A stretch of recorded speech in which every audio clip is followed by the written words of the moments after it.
आज के लेक्चर में एडिशन लॉ ऑफ प्रोबेबिलिटी को डिस्कस करेंगे। ये addition law mutually exclusive events के लिए है। म्यूचुअली एक्सक्लूसिव इवेंट्स ऐसे इवेंट्स होते हैं जो एक वक्त में इकट्ठे कर नहीं कर सकते। मिसाल के तौर पे एक स्टूडेंट के इम्तहान का रिजल्ट है, तो वो या तो पास हो सकता है या फेल हो सकता है, लेकिन दोनों इवेंट एक वक्त में इकट्ठे कर नहीं कर सकते। अब इस लॉ की स्टेटमेंट है, if A and B are two mutually exclusive events then the probability that any one of them occurs is given by sum of their respective probabilities. यानी हमने ये प्रूव करना है कि probability of A union B is probability of A plus probability of B. तो let ये example space S है, जिसको रेक्टेंगल से रिप्रेजेंट किया है। इस सैंपल स्पेस में एन इक्वली लाइकली आउटकम्स हैं। इस सैंपल स्पेस में ये एक इवेंट ए है जिसमें आउटकम्स की तादाद m1 है, जबकि ये इवेंट बी है जिसमें आउटकम्स की तादाद m2 है। इसलिए probability of A is m1 over n and probability of B is m2 over n। मैं इस बात को एक दफा फिर रिपीट कर देता हूं कि इवेंट ए में आउटकम्स की तादाद m1 है, जबकि सैंपल स्पेस में आउटकम्स की तादाद n है, इसलिए probability of A is m1 over n। इसी तरह इवेंट बी में आउटकम्स की तादाद m2 है, सैंपल स्पेस में आउटकम्स की तादाद n है, ये n आउटकम्स इक्वली लाइकली हैं, इसलिए प्रोबेबिलिटी ऑफ बी जो है ये है m2 ओवर n।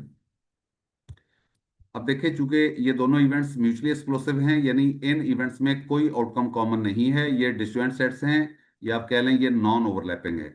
तो इसलिए ए यूनियन बी में आउटकम्स की तादाद, यानी अगर इन दोनों इवेंट्स का यूनियन लिया जाए तो ए यूनियन बी में आउटकम्स की तादाद जो है वो होगी m1 प्लस m2। m1 क्या है? ये ए इवेंट में आउटकम्स की तादाद है। m2 बी इवेंट्स में आउटकम्स की तादाद है, इसलिए ए यूनियन बी में आउटकम्स की तादाद होगी m1 प्लस m2। तो इस तरह से जो probability of A union B है ये होगी number of outcomes in A union B over number of outcomes in the sample space S.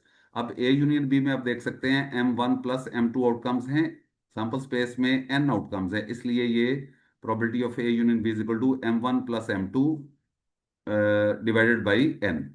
तो आप इसको इस तरह से लिख सकते हैं, m1 over n plus m2 over n। लेकिन m1 ओवर n जो है ये प्रोबेबिलिटी ऑफ ए है, इसी तरह m2 ओवर n जो है ये प्रोबेबिलिटी ऑफ बी है, इसलिए probability of A union B is equal to probability of A plus probability of B. ये इस लॉ का प्रूफ है। एक दफा फिर मैं इसको रिपीट कर दूं कि ये लॉ जो है ये म्यूचुअली एक्सक्लूसिव इवेंट्स के लिए है, और हम इसको जो लॉ भी लिखा है इसको जनरलाइज कर सकते हैं, इसको एक्सटेंड कर सकते हैं दो से ज्यादा इवेंट्स के लिए। फर्ज करें ये तीन इवेंट हैं, तो फिर probability of A union B union C is equal to probability of A plus probability of B plus probability of C होगा। इसी तरह आप इसको एन इवेंट्स के लिए जनरलाइज कर सकते हैं। मिसाल के तौर पर अगर हमारे पास इवेंट्स हैं A1 A2 A3 up to so on AN, और ये सारे के सारे इवेंट्स म्यूचुअली एक्सक्लूसिव हैं, तो इस तरह probability of A1 union A2 union up to so on union AN is equal to probability of A1 plus probability of A2 plus to plus so on probability of AN। यानी इस तरह से आप इस लॉ को generalise करके लिख सकते हैं।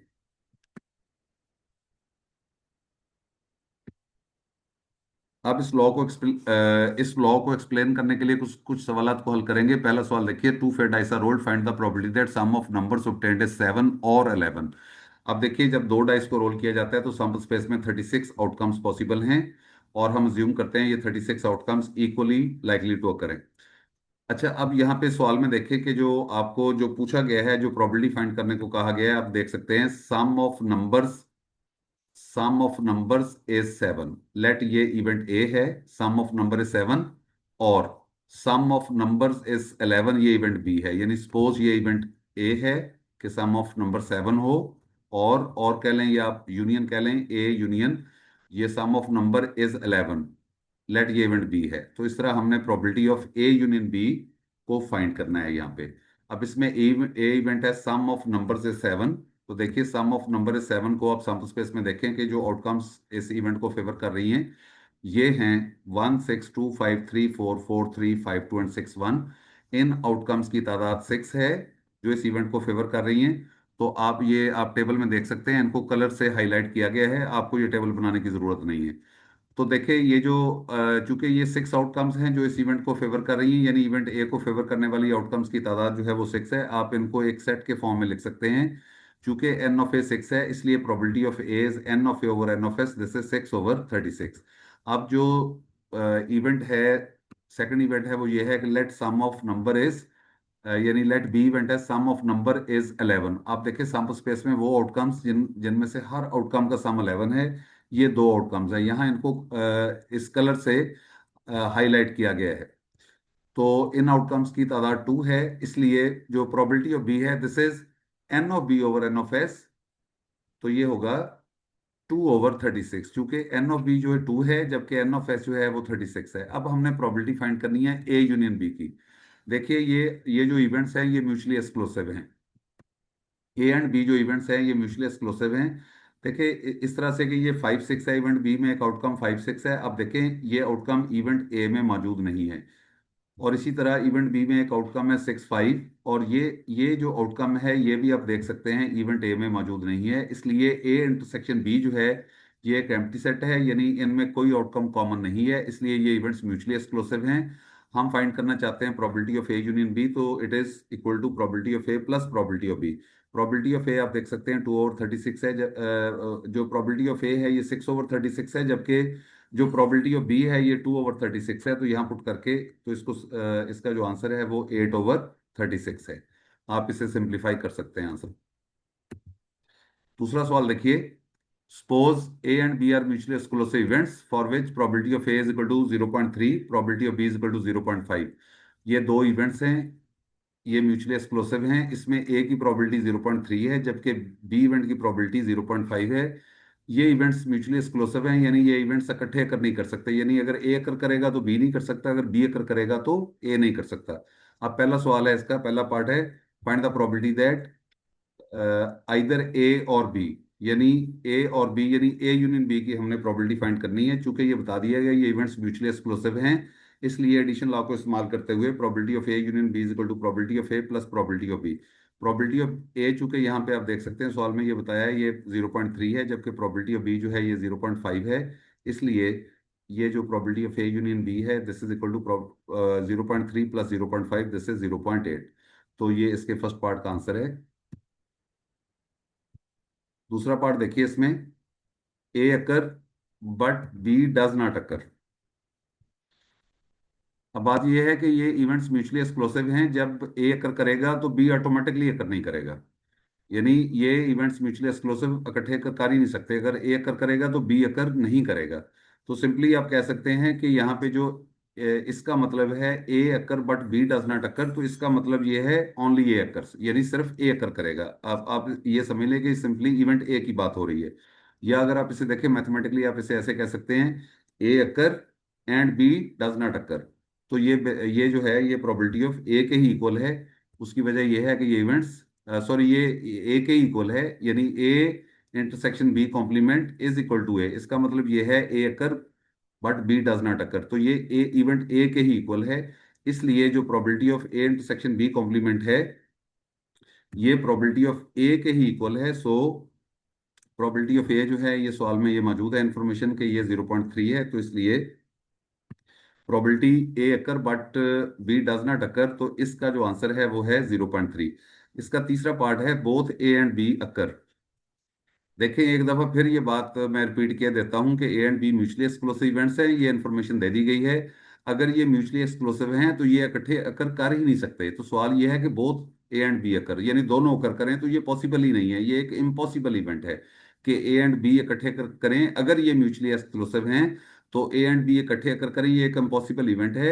इसलिए इस इवेंट की प्रोबेबिलिटी जीरो है, यानी इम्पॉसिबल इवेंट की प्रोबेबिलिटी जो है वो जीरो होती है, इसलिए ये जो तीसरा पार्ट है इसका आंसर जो है वो जीरो है।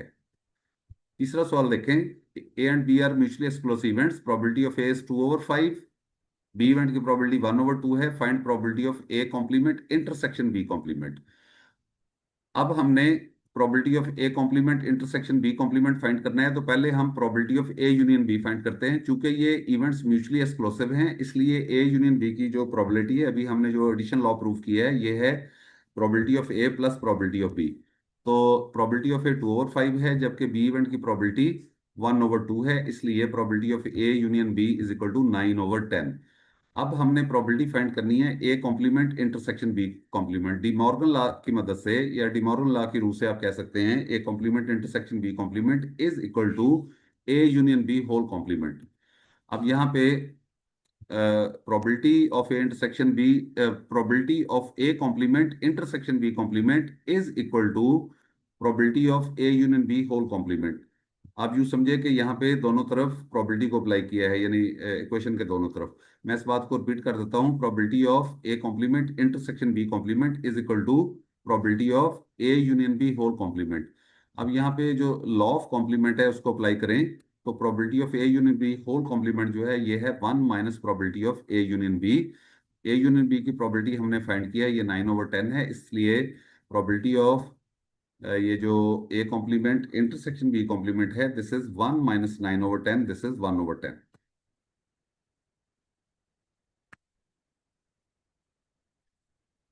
चौथा सवाल देखें। 3 athletes A, B and C are participating in a race. Player A has 3 times as likely to win as B and B is twice as likely to win as C। अब देखिए यहाँ पे ये information ये है कि ये 3 player हैं एबीसी, ये एक रेस में हिस्सा ले रहे हैं। यहाँ पे ए के चांसेस जो हैं वो बी से 3 गुना हैं, जीतने के चांसेस 3 गुना हैं ए के, जबकि बी के चांसेस सी से 2 गुना हैं। तो हमने फाइंड करनी है probability of A union B की प्रोबेबिलिटी फाइंड करनी है। पहले तो हम तीनों इवेंट्स की प्रोबेबिलिटी फाइंड करते हैं। देखिए इसमें मैं रिपीट कर देता हूँ सवाल को कि ए के जीतने के चांसेस बी से 3 गुना हैं, जबकि बी के जीतने के चांसेस जो हैं वो 2 गुना हैं। लेट ए इवेंट है कि athlete A wins the race, B है कि B wins the race and C event है कि जो athlete C wins the race. अब यहाँ पे मैं जो सवाल में जो इन्फॉर्मेशन है उसके मुताबिक ये है कि जो प्लेयर ए है उसके चांसेस बी से 3 गुना है, ज्यादा हैं, जीतने के 3 गुना है, यानी 3 गुना है प्लेयर बी से। जो ए के चांसेस हैं वो 3 गुना हैं, जबकि प्लेयर जो प्लेयर बी है उसके चांसेस सी की निस्बत 2 गुना है। तो इनमें सबसे कम चांसेस जो हैं वो प्लेयर सी के हैं। तो let probability of C is K. तो चूंकि बी के चांसेस 2 गुना हैं इसलिए प्रोबेबिलिटी ऑफ बी होगी 2 के, और इसी तरह जो प्रोबेबिलिटी ऑफ ए है ये होगी 6 के। मैं एक दफा रिपीट कर देता हूँ, सी की जो प्रोबेबिलिटी है वो के है। अब देखिए बी की जो चांसेस हैं वो 2 गुना हैं सी से, इसलिए बी के जीतने की प्रोबेबिलिटी जो है वो 2 के है, यानी के से 2 गुना है तो ये 2 के है। इसी तरह जो प्रोबेबिलिटी ऑफ ए है ये 6 के है, क्योंकि ए के चांसेस बी से 3 गुना है, तो इसलिए आप प्रोबेबिलिटी ऑफ बी को 3 से मल्टीप्लाई कर दें तो ये प्रोबेबिलिटी ऑफ ए के इक्वल है। अब ये तीनों इवेंट्स जो हैं ये म्यूचुअली एक्सक्लूसिव हैं और ये एग्जॉस्टिव इवेंट्स हैं, इसलिए इनका जो प्रोबेबिलिटीज का सम है 1 होना चाहिए। तो इस तरह से probability of C plus probability of B plus probability of A ये 1 होना चाहिए, या इसको आप जरा तरतीब से कह दें probability of A plus probability of B plus probability of C, this should be equal to 1। तो अगर हम इन तीनों प्रोबेबिलिटीज को सम अप करें, दिस इज 6 के प्लस 2 के प्लस के, दिस इज 9 के, 9 के इज इक्वल टू 1, सो के इज इक्वल टू 1/9। तो सबसे पहले हम जो प्रोबेबिलिटी ऑफ हर प्लेयर की प्रोबेबिलिटी जो है इसे फाइंड करते हैं। देखिए के की वैल्यू 1/9 है, तो इसलिए प्रोबेबिलिटी ऑफ सी जो है ये के इक्वल है, तो प्रोबेबिलिटी ऑफ सी इज 1/9, जबकि probability of B 2 × 1/9, this is 2/9, and probability of A is 6 × 1/9, this is 6/9। अब हमने प्रोबेबिलिटी फाइंड करनी है ए यूनियन बी की। चूंकि ये इवेंट्स म्यूचुअली एक्सक्लूसिव हैं इसलिए probability of A union B addition law की रूल से, जो आज हमने एडिशन लॉ को जिसको प्रूव किया है, तो ये होगी probability of A plus probability of B, this is 6/9 plus 2/9, this is 8/9। मैं एक दफा फिर इस बात को रिपीट कर दूं कि जो आज हमने एडिशन लॉ किया है ये addition law mutually exclusive events के लिए है, और म्यूचुअली एक्सक्लूसिव इवेंट्स ऐसे इवेंट्स होते हैं जो कभी एक टाइम में, एक वक्त में कभी इकट्ठे अकर नहीं कर सकते। अगर ये इवेंट्स इकट्ठे अकर कर सकते हो तो फिर ये म्यूचुअली एक्सक्लूसिव नहीं होते। तो लेकिन आज का जो लॉ है ये म्यूचुअली एक्सक्लूसिव इवेंट्स के लिए है जो एक वक्त में इकट्ठे अकर नहीं करते।